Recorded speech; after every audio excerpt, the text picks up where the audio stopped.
Hello everyone, welcome to study squad. I am Shivani Chauhan. इस video में हम लोग देखेंगे क्लास 8 हिंदी की बुक का चैप्टर 17 बाज और सांप के क्वेश्चन आंसर्स। पहला क्वेश्चन है, घायल होने के बाद भी बाज ने यह क्यों कहा मुझे कोई शिकायत नहीं, विचार प्रकट कीजिए। तो देखिए, बाघ जो है वो घायल हो चुका था। बाज जो बर्ड होती है, फिर भी उसने कहा कि उसे कोई शिकायत नहीं है, ऐसा क्यों? तो देखिए, घायल होने के बाद भी बाज ने यह कहा कि मुझे कोई शिकायत नहीं है। उसने ऐसा इसलिए कहा क्योंकि वह किसी भी कीमत पर समझौतावादी जीवन शैली पसंद नहीं करता था। मतलब है कि वो समझौते की तरह, मतलब अपनी मर्जी के बिना जीना उसको पसंद नहीं था। अगर वो आकाश में उड़ना चाहता था तो उसे आकाश में उड़ते हुए मरना पसंद था, बजाय कि जमीन पर रह करके। तो वह अपने अधिकारों के लिए लड़ने में विश्वास रखता था। उसने अपनी ज़िंदगी को भरपूर भोगा, मतलब बहुत अच्छे से उसने अपनी लाइफ को जिया था। वह असीम आकाश में जी भरकर उड़ान भर चुका था। जब तक उसके शरीर में ताकत रही तब तक ऐसा कोई सुख नहीं बचा जिसे उसने ना भोगा हो। वह अपने जीवन से पूर्णतः संतुष्ट था। तो जब तक उसकी ज़िंदगी थी उसने अपनी लाइफ को अच्छी तरीके से एंजॉय किया था। अब अगर वो मरने भी वाला था ना तो उसका कोई दुख नहीं था। क्यों? क्योंकि वो काफ़ी खुश था। उसने अपनी लाइफ में सब कुछ देख लिया था जो वो देखना चाहता था। नेक्स्ट क्वेश्चन है, बाज जिंदगी पर आकाश में ही उड़ता रहा, फिर घायल होने के बाद भी वह उड़ना क्यों चाहता था? देखिए, बाज पूरी जिंदगी आकाश में उड़ता रहा था, फिर जब वो घायल हो गया फिर भी वो क्यों उड़ना चाहता था? इसका आंसर है, बाज जिंदगी भर आकाश में उड़ता रहा। उसने आकाश की असीम ऊंचाइयों को अपने पंखों से नापा।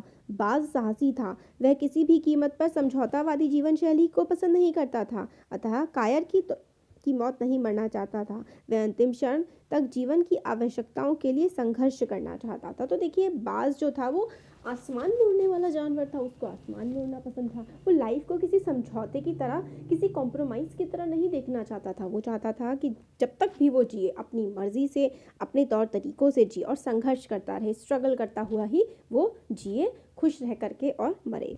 इसलिए वो उड़ना चाहता था, क्योंकि उसे उड़ना पसंद था। नेक्स्ट क्वेश्चन है, सांप उड़ने की इच्छा को मूर्खतापूर्ण मानता था, फिर उसने उड़ने की कोशिश क्यों की? तो सांप जो है उड़ने की इच्छा को बेवकूफ़ी मानता था, फिर भी सांप ने उड़ने की कोशिश क्यों की?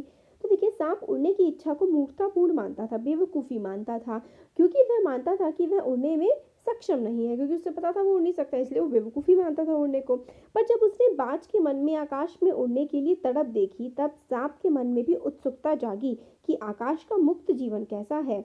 इस रहस्य का पता लगाना ही चाहिए। तब उसने भी आकाश में एक बार उड़ने की कोशिश करने का निश्चय किया। तो पहले तो सांप को अच्छा लगता था अपना, कि वो जैसे भी रह रहा है बंद कोठरी में, जैसे भी रह रहा है उसको अच्छा लगता था।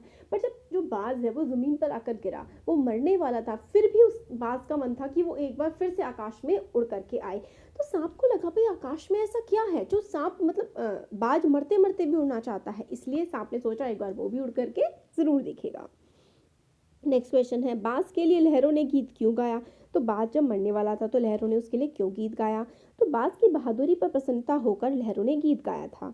उसने अपने प्राण गंवा दिए परंतु जीवन के खतरे का सामना करने से पीछे नहीं हटा। तो बाज भले ही मर गया, पर जीवन, जो खतरे थे जीवन में, जो भी चीज़ थी, अच्छे से डटकर उनका सामना बाज ने किया था। नेक्स्ट क्वेश्चन है, घायल बाज को देखकर सांप खुश क्यों हुआ होगा? तो भाई देखिए, सांप का शत्रु बाज है, चूंकि वो आकर आहार होता है, उसका आहार होता है। क्योंकि मतलब सांप जो है, बाज जो है वो सांप को खा जाता है ना। अब सांप ने जब बाज को मार के खा जाता सांप को बाज, तो जब सांप ने देखा कि बाज घायल है तो इसलिए उसे खुशी हुई। घायल बाज उसे किसी प्रकार का आघात यानी कि चोट नहीं पहुंचा सकता था, इसलिए घायल बाज को देखकर सांप के लिए खुश होना स्वाभाविक था। तो क्योंकि वरना अगर बाज बिल्कुल ठीक ठाक होता तो वो सांप को खा जाता। अब सांप को भी तो अपनी जिंदगी प्यारी है, तो घायल बाज यानी कि चोटिल बाज को देख करके खुश हो गया भाई सांप। नेक्स्ट क्वेश्चन है, कहानी में वे पंक्तियां चुनकर लिखिए जिनसे स्वतंत्रता की प्रेरणा मिलती हो, इंडिपेंडेंस की इंस्पिरेशन मिलती हो, ऐसी लाइंस बतानी है। तो कहानी की स्वतंत्रता से संबंधित पंक्तियां हैं, जब तक शरीर में ताकत रही कोई सुख ऐसा नहीं बचा जिसे ना भोगा हो। दूर दूर तक उड़ाने भरी हैं, आकाश की असीम ऊंचाइयों को अपने पंखों से नाप आया हूँ।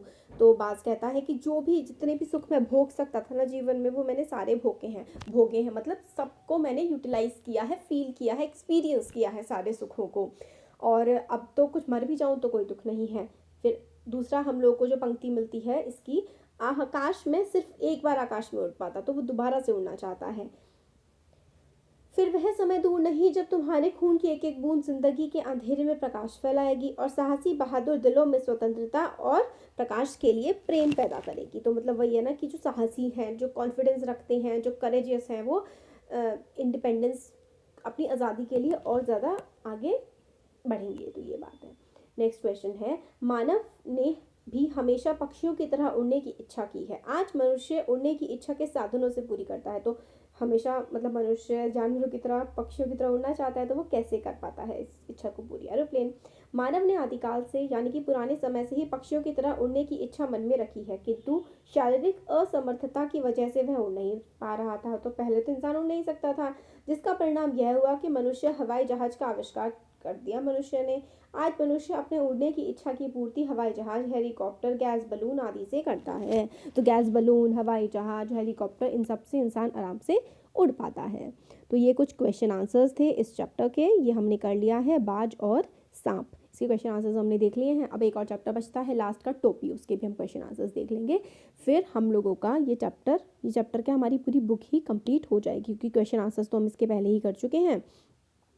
अब ये नहीं, चैप्टर तो हम लोग पहले ही पढ़ चुके हैं, अब क्वेश्चन आंसर्स भी इसके हो जाएंगे। Thank you.